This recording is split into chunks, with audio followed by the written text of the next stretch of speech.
विद्यार्थियों, विगत अंक में हमने अदेय गुणः तथा आद गुणः सूत्र की व्याख्या देखी थी और इन सूत्रों की चर्चा करी थी। इनके संदर्भ में हमने उदाहरण जो थे उनकी भी व्याख्या करी थी। आज हम इसी क्रम में अग्रिम सूत्र की व्याख्या देखते हैं। अग्रिम सूत्र है उपदेशे अजनुनासिक इत्।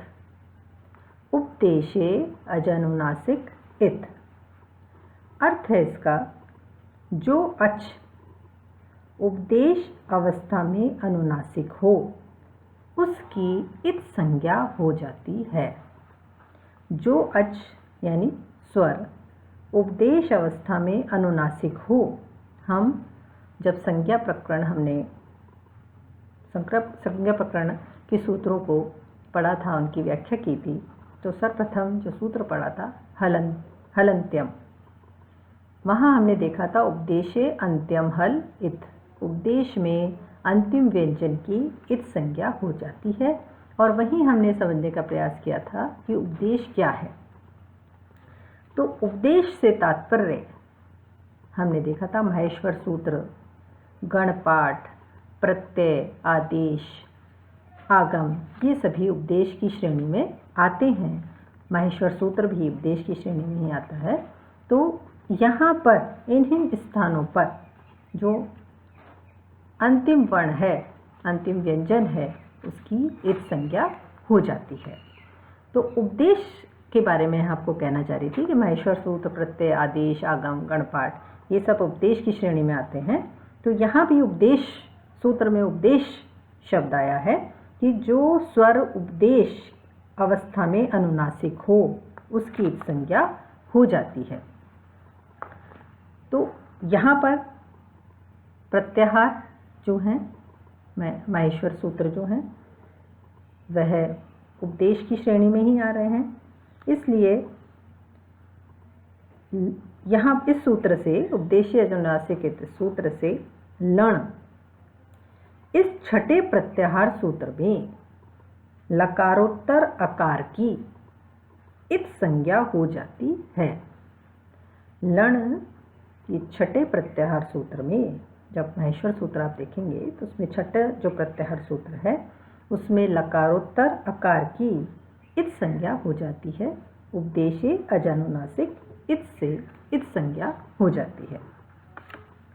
इसलिए इस अंत्य इत अकार के साथ, इस अंत्य इत अकार के साथ ह य व र ट, ये जो पांचवा प्रत्याहार सूत्र है, इस ह य व र ट सूत्र का र मिलाने से र हलंत धन अ अनुनासिक, र हलंत धन अ अनुनासिक बराबर बनता है र।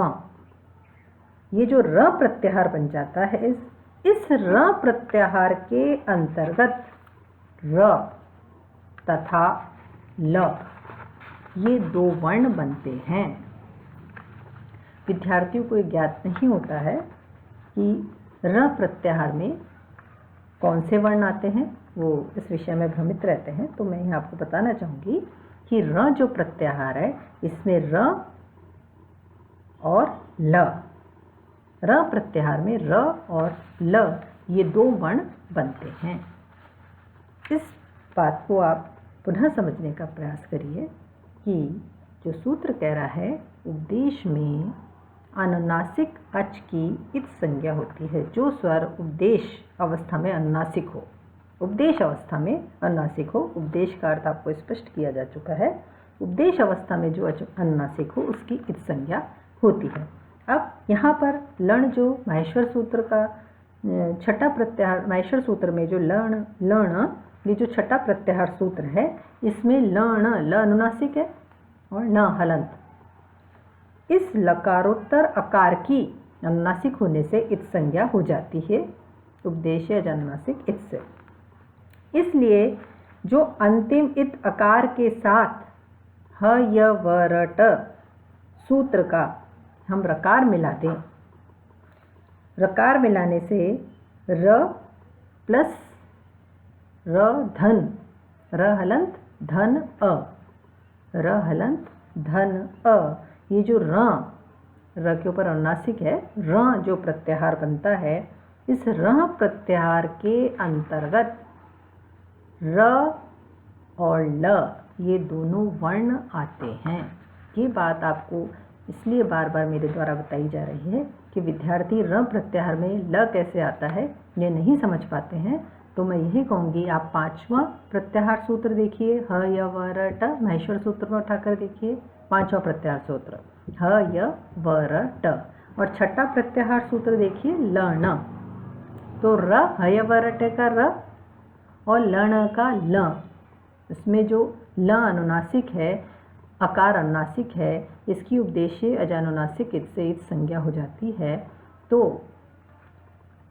जो र अनुनासिक हम जो बनाएंगे, र प्रत्याहार बनाएंगे, र धन अ करके हम अगर ये र प्रत्याहार जो बनाएंगे तो इस र प्रत्याहार में र रहेगा और इसके पश्चात आता है ह य व र ट में ट, क्योंकि ट जो है अंतिम है, व्यंजन है, इसलिए उसकी हलंत्यम सूत्र से इत संज्ञा हो जाएगी, इसकी गणना नहीं होगी। ह य व र ट के बाद आता है ल, और ल जो अनुनासिक है, अनुनासिक अच की इत संज्ञा हो जाती है, इसलिए र प्रत्याहार में र और ल ये दोनों वर्ण आते हैं।